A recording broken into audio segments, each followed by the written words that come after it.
Welcome back to My Time to Fly, where we explore the amazing world of general aviation. Thanks for being here, and I hope you enjoy a little taste of Michigan winter flying. Finally, if you enjoy the content, don't forget to hit that subscribe button to stay up to date on all of our adventures.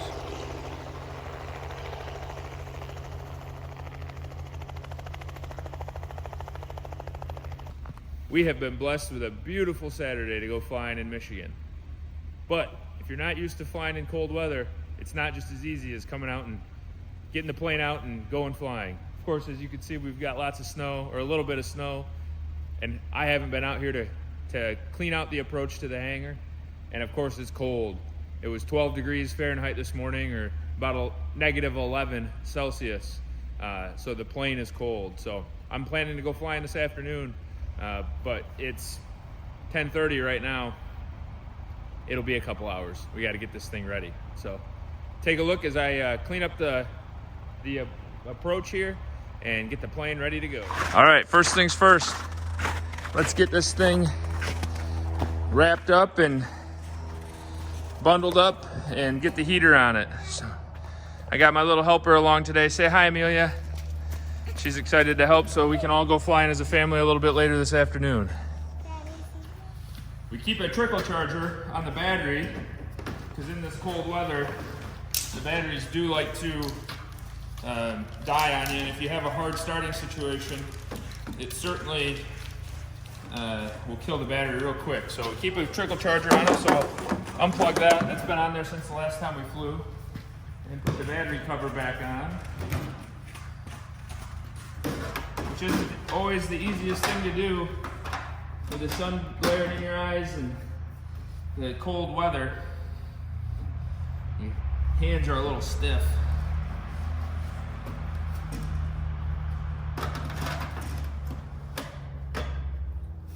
Maybe during our next annual, which isn't till May, we can be a little proactive and get some leads hooked up, so it's a lot easier to hook this charger up. But by that time it'll be nice and warm out. We probably won't care anymore and won't want to spend the money. But hard to know. We'll find out. So, not sure how easy it is to see, but plugging this thing in is just as simple as plugging it in right there.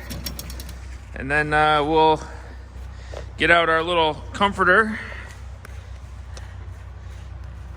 and warm this thing up. Make sure that we try and tighten this thing up as much as we can. Get as much heat in there as possible.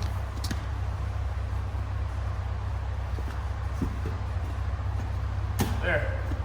We'll get to work on the approach here.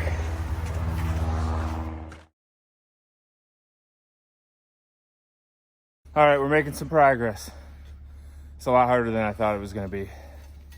We didn't just have light snow here. We had ice and snow and ice and freezing and thawing. So it's bad. There's a bunch of ice. Fortunately, you can see the tool that Amelia has. One of my old flight instructors, I knew he had that. That's saving our behind. But my out of shape butt's getting kicked right now. So we're going to keep after it, get it ready, go home, recuperate, then come flying. If you live in the South, I'm happy for you. Talk to you later. Well, that's as good as it's gonna get for now. We're gonna let the sun do its magic, melt some more of it off. My little baby girl right here was a big help some of the time. Always good to have the family helping out. So, what do you have anything to say, Mia? You have anything to say, Mia? She gets a little camera shy now. Good little helper. All right, we'll check you back later when fire this thing up. All right, so like I mentioned, today is a busy day at the airport. There's all kinds of traffic, so we're just waiting. If there's a plane on base right now, we'll wait for him to touch down before we take off. We did get everything cleaned off, allowed us to get in the airplane for today. It is a gorgeous day. Hardly a cloud in the sky. A little bit off to the west. 51 November, turning final runway 25, Sparta traffic. Little cloud cover off to the west due to the lake, but it is beautiful. So there certainly are some advantages to flying in the cold. One, it doesn't get hot in the airplane. It stays nice and warm, but doesn't get hot, and you can always cool it off. A lot easier to cool off than it is to, or a lot easier to warm it up than it is to cool it off. Also, you get some pretty awesome climb performance. I'm full tanks right now, probably around... Traffic, Cessna 9173 Hotel, entering the pattern downwind for 25, start of traffic. Probably around 400 pounds in passengers, maybe a touch more than that. And we'll see what kind of vertical speed we get on takeoff. I'll climb out, normal climb out, best rate at 105 miles an hour. So we just had a plane, he's about to touch down. It's a student, I think, so you never know what you're going to get. He just touched down. We'll see if he can get clear. And we'll take the active and get out of here. Sparta traffic, Mooney 6708 uniforms, departing 25, Sparta. We need to know he's in front of us. We're way faster than he is. Girls ready? Mommy ready? Yeah, I'm ready. I guess so. I'm ready. Oh, that's fast. That's Yeah, this is fast. I like it. if your feet touch the floor, your feet vibrate. So weird. Oh yeah. Off the ground. Off the ground. Off the ground. Into the air. Cessna 9173 Hotel, turn Into the air. 25, Yeah. Into the air, skies and the sea. Listen, this is the whole view from here. What? This is the whole view from here.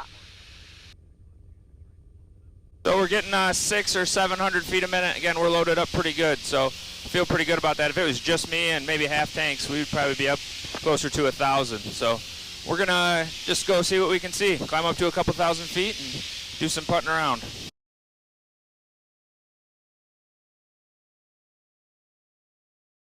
And there's a little like stress I think it's hail. Air. Yeah. We can actually just, now from up here, we can see like What? everything. Your hair? Yeah. What about it? Oh goodness. Can you get it out of there? Yeah, that's why I wonder if it's like closed, because it keeps sucking it out. Oh, it's not. Yeah. It's the wind and the We can see the whole view from here, like the whole wall. Yep, but that's what we got, babe. Oh. We better make sure that's on the checklist. Circling the airport at about 50-foot AGL, Hey. Cadillac, Westford County. Tango traffic, Fairgate 6 Mike, turning left base for 28 Freedom. All right, so let's go up to Fremont. We'll land at Fremont and fix the door, okay? All right, so I found a gap in my checklist, I think. My wife astutely pointed out that her hair was getting sucked out of the door. That's quite embarrassing. It seems that I did not lock the door. So we're gonna, instead of just putting around, we're gonna quickly divert up to a airport that I see, from what I can see right now, there's nobody flying at. It's a nice big runway, Fremont. My beautiful wife will hold the door closed, make sure that it stays closed. I don't think we'll have a problem. And we'll quick land, and shut the door, and take back off again. So. Yay, take And then it off. tonight I will review my checklist.